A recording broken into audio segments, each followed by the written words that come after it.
So the first step in setting up your vegetable garden is removing any unwanted vegetation or any weeds that are present in the site that you've chosen.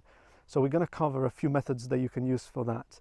At this stage, if you have any knowledge of your weeds, that will really help, because you can identify how hard and how difficult they will be to remove, how long it will take for them to be killed, but also because your weeds will tell you about your soil, what's good and what's bad about it. So in the patch behind me, there are some docks, some thistles, and a bit of grass, and those are typical of compacted areas. The soil here is also acidic, and depending on the species, they might take longer to be eliminated. For example, docks might take up to a full year if they're big enough to be completely killed. If you're interested in understanding what your weeds are trying to tell you, you can have a look at the bioindicator guide made by the Land Workers Alliance that we have shared in the course materials section. It will help you identify what conditions of your soils are indicated by the weeds that you find there.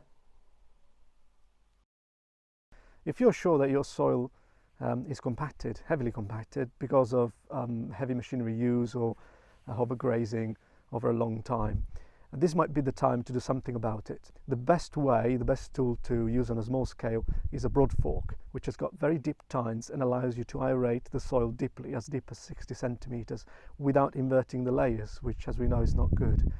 On a larger scale, you might use a ripper plough or a subsoiler of any type.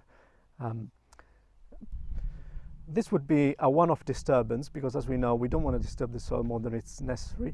But since we're starting, it's justifiable to do it now in order to provide the conditions for soil life to thrive. All too often, though, people use a rotavator for this step, and that's not a good idea, because you are disturbing the soil a bit too much, mixing the layers up, introducing a lot of oxygen that will stimulate bacteria in the soil, and they will start eating whatever they've got available. If you don't provide them with a lot of food, this will mean that they will eat the organic matter present in your soil. And moreover, by mixing up the soil with a rotavator, you're going to bring up a lot of weed seeds that are dormant in the soil. You can see that here there are some weed seeds on the seed heads of these weeds, but I'm not too worried about them because they aren't too many. But if I start mixing the soil up, a lot of seeds that have been dormant in the soil will come up, and millions of weeds will be germinating. Equally, if I've got any spreading weeds like couch grass or bindweed, by rotavating the soil, I will break those rhizomes up in a lot of sections, and therefore I'm multiplying my weeds. So the best option at this stage is to do a one-off subsoiling or broad forking, and then kill the weeds by starving them. Weeds need, like all plants, water, light from the sun, and air. So if we can, remove those factors, they'll die. The process of killing weeds by depriving them of light is called occultation, and it works a lot better if we can also remove any light or water. So the best results are obtained when we use impermeable black plastic like the one behind me. It's obviously plastic, so we want to minimize its use, but if we buy it thick enough, we can reuse it for multiple times and multiple years and multiple purposes. So the sheet behind me has been already in use for 2 years in different places to do different jobs. If you've got some landscape fabric, or Mypex as it's called by its brand name, of which I've got a roll behind me here, you can use that instead of black impermeable plastic. Obviously, because it lets air and water through, it will take longer for it to kill the existing vegetation. But on the other hand, it is more durable, and it can be fixed down with landscape pins, metal ones or plastic ones, and that is a much better solution than using sandbags or heavyweight stones, which never give you a proper result. If you do use Mypex, I do recommend that whenever you cut it, you burn the edge, because this stops it from fraying.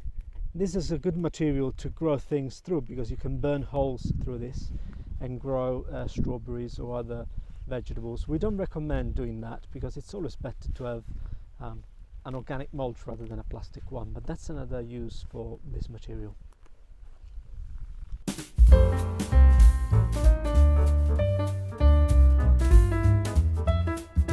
We've identified here a patch that we need to clear because it's very weedy. We're not necessarily going to grow anything here, but I want to show you what we would do if we were to. So first of all, we identify the weeds that we've got. We've got a lot of docks, thistles, and grass and other weeds. So we're going to remove the seed heads of these weeds and bring them somewhere where we're not too worried about them germinating. After we've done that, we trim all the existing vegetation so that we can afterwards put the plastic on without it being flying about. After that step, we can broad fork to introduce oxygen and improve the structure of the soil. If we wanted to, we could add any organic mulch, even undecomposed, such as manure, tree leaves, straw, or even half-mature compost or even mature compost.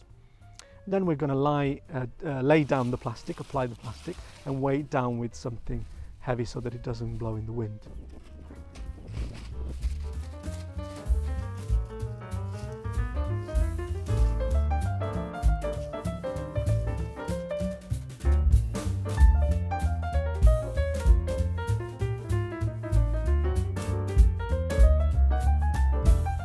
So let's have a look at what happens after occultation has taken place.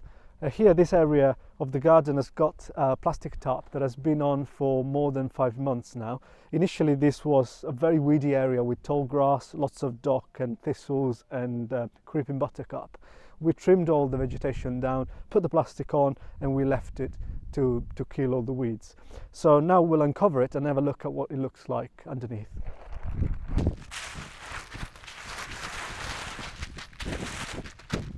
So what do we have here?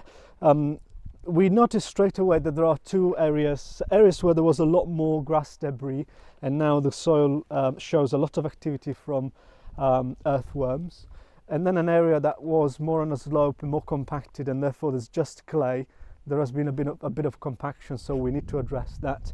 But mostly there are no weeds left. There are a few rhizomes here that are shooting up again, but we can dig those up separately. But the ground is nice and clear, ready to be aerated and cultivated. You can see also there's a lot of earthworm activity, castings, and mixing of the soil that has happened. Before making a bed on this soil, we will need to design our bed systems and mark the areas that will be made into beds. And after that, we will be ready to broad fork, add compost, and make our no-dig beds.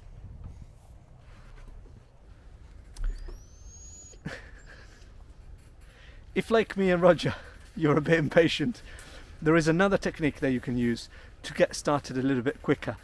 And this involves essentially placing cardboard, thick cardboard, even 2 layers of cardboard, onto your existing weeds. And then a very thick layer of compost, at least 10 to 15 centimeters. Finally, you put your plastic tarp on. It can be also a landscape fabric sheet. You punch or cut, or in the case of landscape fabric, which is woven, burn some holes, and then you can plant straight into it. Obviously, this way the weeds will be smothered by the plastic, the compost and the cardboard. Some will make it through the holes, but you can always remove them and stay on top of them. At the end of the year, you harvest your crops, and you also have the benefit of the weeds being mostly killed without having wasted any time. This works very, very well for potatoes, squash, any crops that stay in the ground for a long time and that are quite vigorous. Another disadvantage is the fact that you will damage your plastic in a way, but if you cut the holes at the right distance in, you can use this method over and over again to open new ground with the same technique. And this is it for module 2. You now know how to clear your weedy ground and decompact it and transform it into an area that is ready to become a no-dig vegetable garden. In module 3, we will look at designing and creating no-dig beds, and so I will see you in that one.